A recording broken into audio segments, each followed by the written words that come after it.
Oke, oke. Assalamualaikum warahmatullahi wabarakatuh. Kami dari kelompok 15 akan melakukan presentasi tentang perancangan produk. Berikut ini adalah nama-nama anggota kelompok 15. Next.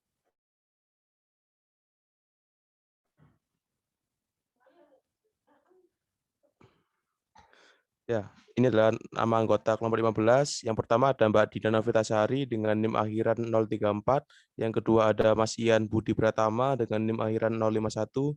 Yang ketiga ada saya sendiri, Davira Manasiai dengan NIM akhiran 060. Yang kelima ada Mbak Aditya dengan NIM akhiran 064. Next. Prinsip penggambar teknik. 1. Garis. Dalam gambar terdapat beberapa jenis garis yang memiliki arti dan fungsinya tersendiri. Oleh karena itu, penggunaannya harus sesuai dengan maksud dan tujuannya.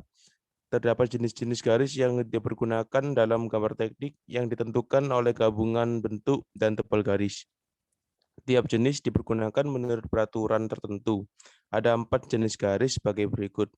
A. Garis nyata atau garis kontinu. B. Garis gores atau garis pendek-pendek dengan jarak antara. C. Garis bergores atau garis-garis panjang dengan gores pendek di antaranya. D. Garis bergores ganda atau garis-garis panjang dengan gores pendek di antaranya. Next.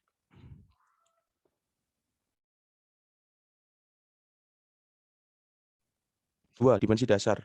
Dimensi atau ukuran adalah sebuah informasi besaran pada gambar teknik yang secara umum dilakukan agar gambar dari suatu benda bisa diperkirakan besarnya terhadap proses produksi dan bisa dijadikan acuan bagian mana yang harus dimachining dan diukur. Sehingga ukuran yang dilengkapi dengan toleransi dan suaian harus dirancang dengan baik. Selanjutnya silakan Mbak Aditya. Baik, selanjutnya saya akan menjelaskan tentang kode pengerjaan. Kekasaran permukaan adalah penyimpangan rata-rata aritmetik dari garis rata-rata profil, yang selanjutnya disebut nilai kekasaran atau RA. Setiap produk pasti ada tingkat kekasarannya. Tingkat kekasaran tergantung dengan kualitas pengerjaan. Pada gambar teknik mesin, kekasaran pada gambar kerja diberi lambang atau kode sesuai dengan tingkat kekasarannya menurut ISO 1302 tentang cara menyatakan konfigurasi permukaan dalam gambar. Next. Keempat, toleransi. Toleransi pada gambar teknik adalah sebuah batas penyimpangan yang masih dapat diizinkan pada proses penggambaran. Toleransi berguna pada suatu gambar yang akan dilakukan pada proses pengerjaan, seperti benda berukuran kecil dan lain-lain. Toleransi sendiri dibagi menjadi 2 jenis, antara lain A. Toleransi linier, yaitu suatu dua batasan garis ukur yang diizinkan pada setiap elemen. B. Toleransi geometri, yaitu batas penyimpangan yang diizinkan dari dua buah garis yang sejajar atau dua bidang yang sejajar bila bidang tersebut tidak membentuk sebuah sudut. Selanjutnya akan dibahas oleh Mas Ian. Baik, terima kasih. Bagian kelima adalah suaian. Dengan adanya toleransi, akan terjadi perbedaan ukuran pada bagian yang dikerjakan atau yang akan dipasang. Bila bagian tersebut dipasang, akan terjadi suatu keadaan tertentu yang merupakan hasil dari gabungan. Keadaan tersebut dinamakan dengan suaian. Suaian yang terjadi tergantung pada daerah toleransi dari poros yang akan dipotong sebagai basis pemberian toleransi. Jenis-jenis suaian tersebut dibagi menjadi 3 bagian. Yang pertama, suaian longgar, yaitu bila bagian yang berpasangan pada waktu dipasang mempunyai kelonggaran yang pasti. Yang kedua, suaian transisi, yaitu pada suaian ini akan terjadi adanya kemungkinan.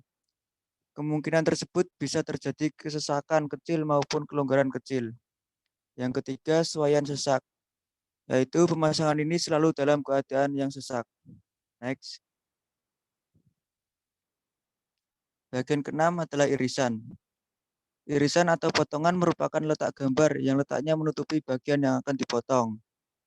Fungsi dari irisan atau potongan adalah menampakkan bagian-bagian gambar tersebut untuk ditampilkan dengan jelas, sehingga bagian yang sulit dapat dilihat dapat terlihat dengan jelas. Pada umumnya, gambar dipotong pada arah melintang dan arah memanjang. Next.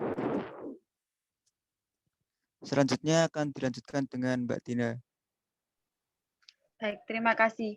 Di sini saya akan menjelaskan tentang jenis-jenis irisan atau potongan. Yang pertama yaitu potongan menyudut, di mana bagian simetris dapat digambarkan pada dua potong bidang yang saling berpotongan.